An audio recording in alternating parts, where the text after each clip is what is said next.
Namaste and crystal blessings to my earthly, celestial, and elemental soul tribe in this realm and beyond. Nikki's back. Well, now I have the shade from a beautiful solar energy, and so before we start, I'd just like to receive blessings.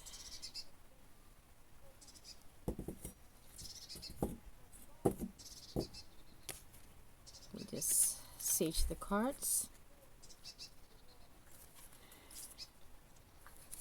with this holy smoke.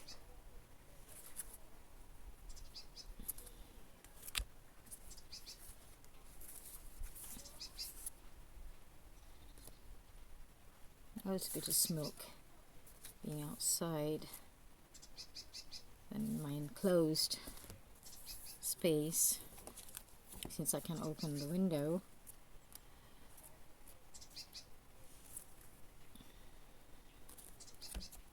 And I'm going to use beautiful citrine energy to connect as our crystal being.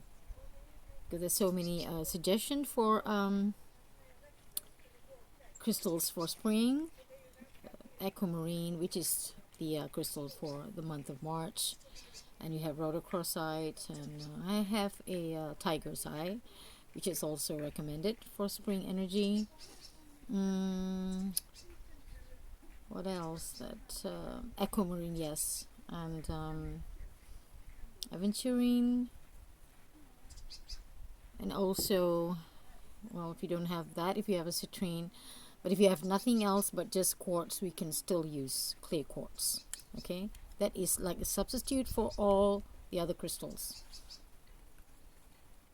Since I have this beautiful citrine being with the outburst of solar energy today,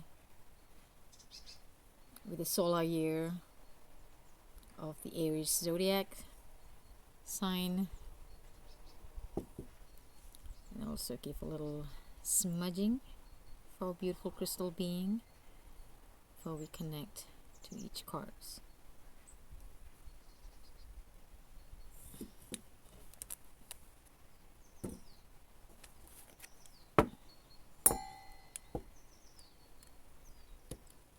Alright, just connect to our beautiful card deck.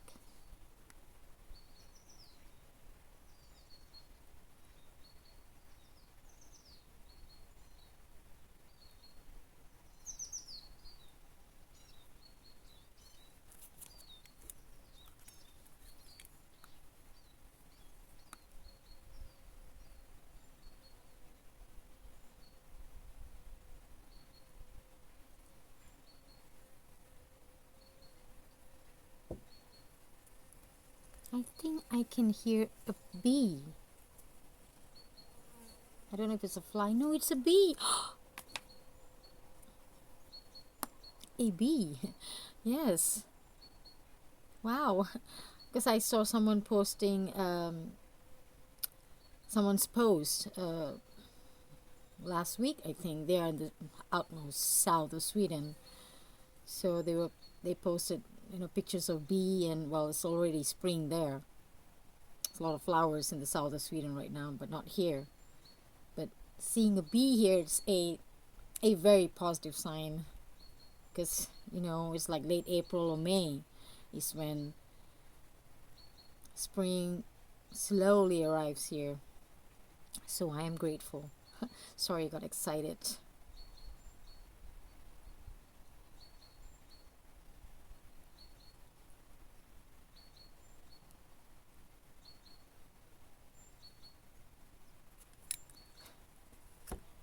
Like, say what? You're excited? Yes. Because when the season changes, when you see, like I said, the sentient being comes alive, we can be sensitive to the changes of, the sounds of birds and all the other insects that we see comes along with the season. So if you pay attention, you will know. So like seeing a bee today is like really super exciting, fantabulous. Okay, I'll pick this first card from The Goddess Dream Oracle by Wendy Andrew. I haven't got her second deck, which is Goddess Love, just yet. We'll see what which goddess speaks to us today.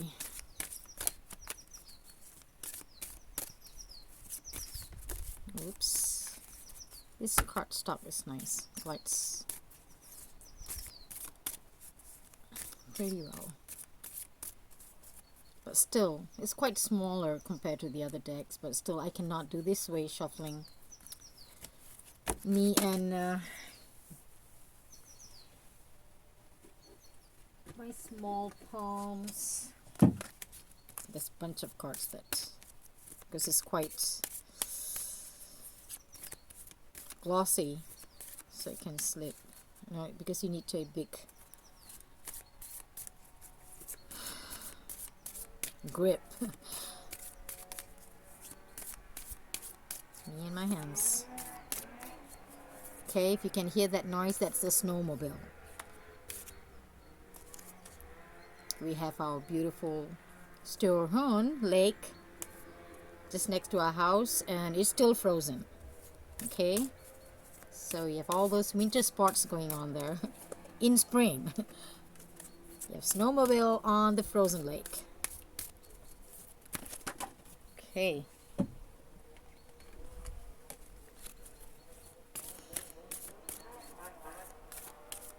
Okay, here we go.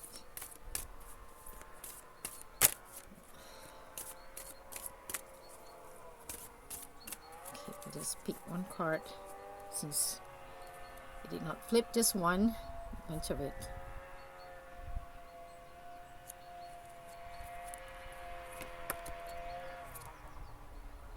Balance. Whoa, now it's coming close to the house. I need to pause it for a while.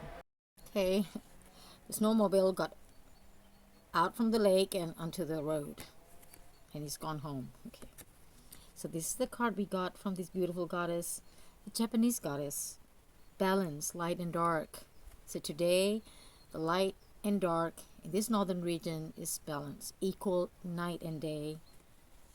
So this is the beautiful card that we got from the Goddess Dream. And let's see, from our magical fairy beings.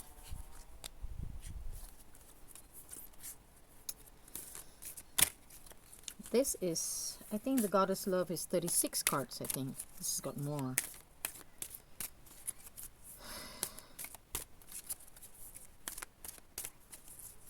I mean, I love oracle cards that has beautiful imagery and artwork to be big, you know, because it's beautiful.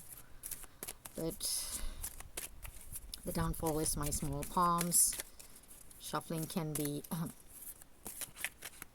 difficult. Flip, but they're not flipping.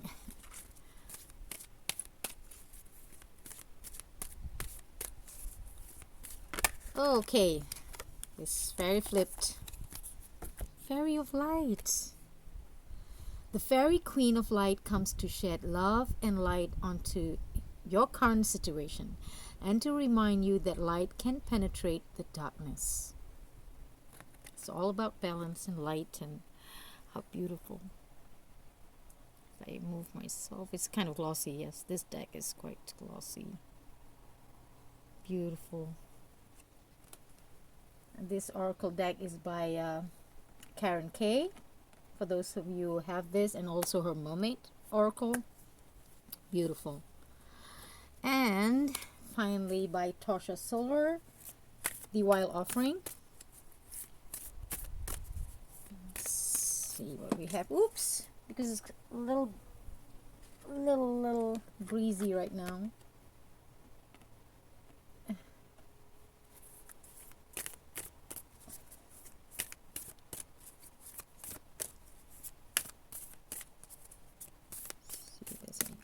Flip.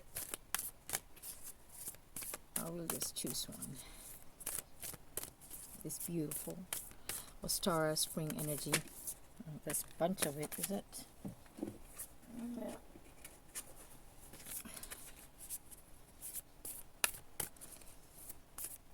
This card is matte, and it's not very bendy.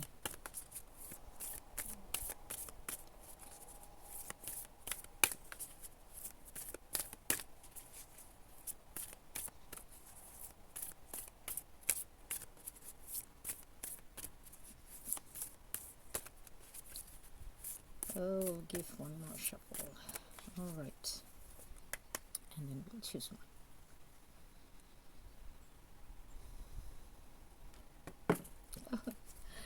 Okay. I think I can make it a little closer. Maybe just have a grip. Yeah. See? I don't know if you can hear the bee. Alright. Which one is this one? It's not sticking to each other, no?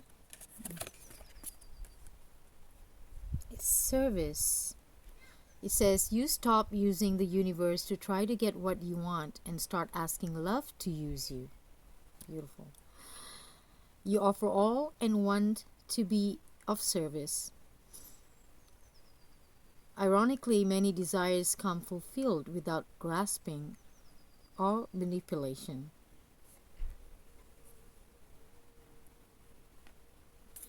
Okay, we'll go about that last one again. And let's see what this beautiful...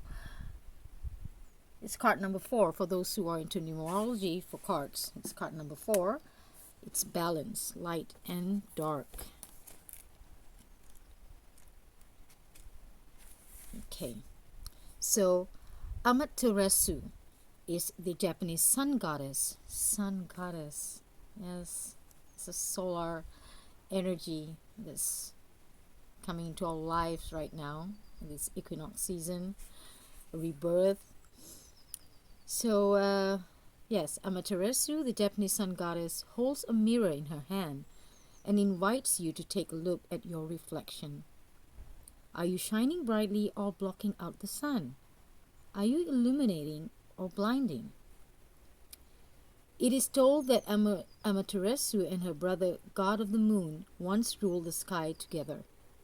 Is it? Yes, recording. Just make sure.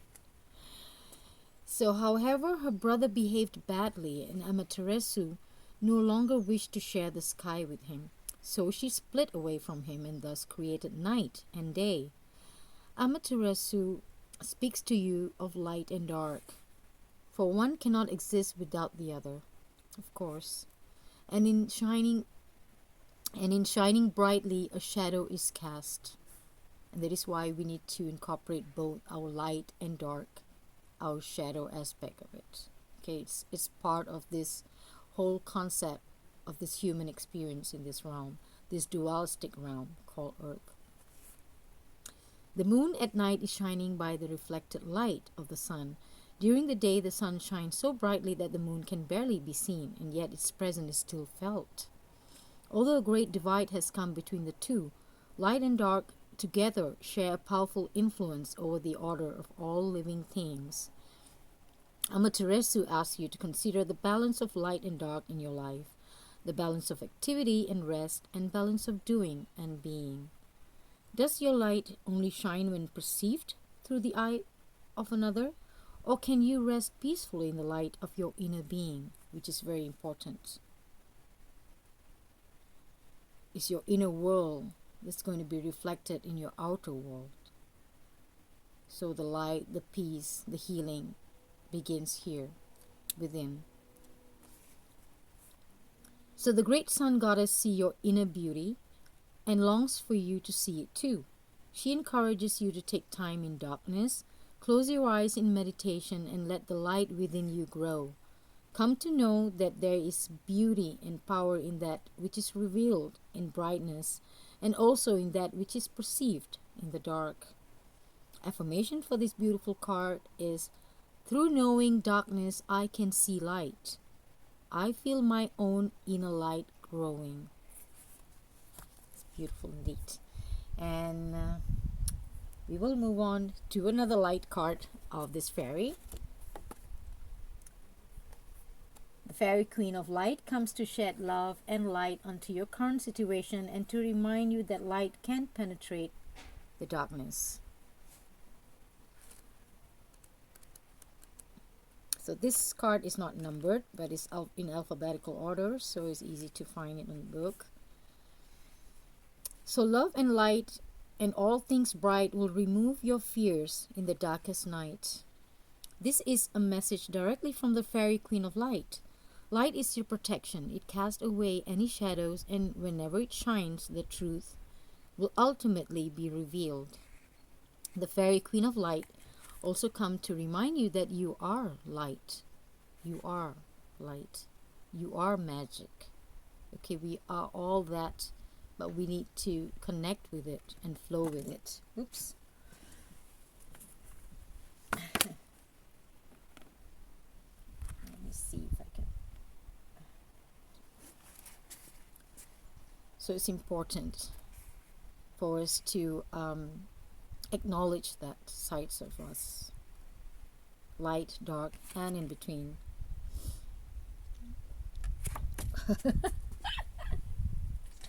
Okay. There is a vortex that is around here. It's not super breezy, but it's somehow affecting the cards. So let's see.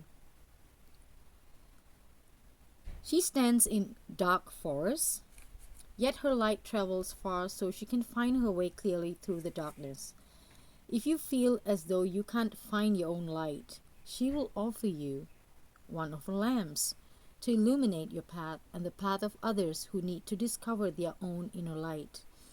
It's an instinctive thing to be attracted to light, and when you shine yours, it will attract others like moths to a flame. Fairy light has a different quality to other light. It contains magical particles that not only expose the truth, but also reveal the beauty of a situation and the lesson to receive from it. When the light of truth shines, nothing can be hidden, and the shadows are exposed. There's nothing harsh about this healing and revealing light. The Fairy Queen of Light shines her light gently and peacefully, but persistently too, until only the truth remains. She reminds us that when we can face the darkness and the shadow side of ourselves without fear, the light can remain as a permanent part of our seeing and our experience in life. So beautiful. And of course, this last one is service. It's flowers and butterflies. It's a beautiful deck.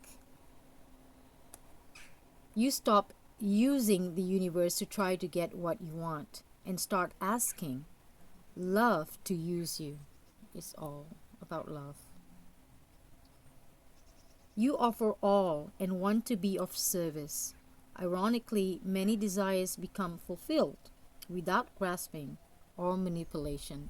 So this is unconditional love is what we are working on right now in this new earth concept or construct. It's not service to self, it's service to others. It's unconditional love. Even if you're, like I said, not going out there or doing any service physically, just sitting down and holding space for each and every living being, for the higher good, and for healing, for peace, that is already a service, because it's still energy. We are energy. We don't have to be there physically. We can send it out. We can ripple it out from this space. So there you go. Balance, light and dark, and the Fairy of Light, the Fairy Queen, and service. When we connect to the universe, setting intention or spellcraft work during our meditation or journaling, it comes from this space. There's no judgment from here. It's just love. That energy, that frequency bandwidth I've always spoken about, it's here. And you can never go wrong. So I hope you enjoyed these beautiful messages from this beautiful deck for this OSTARA vernal spring equinox. And also for our family in the southern who are celebrating Mabon. Wishing you all the highest vibration of love. In Lakesh, namaste from me from central Sweden.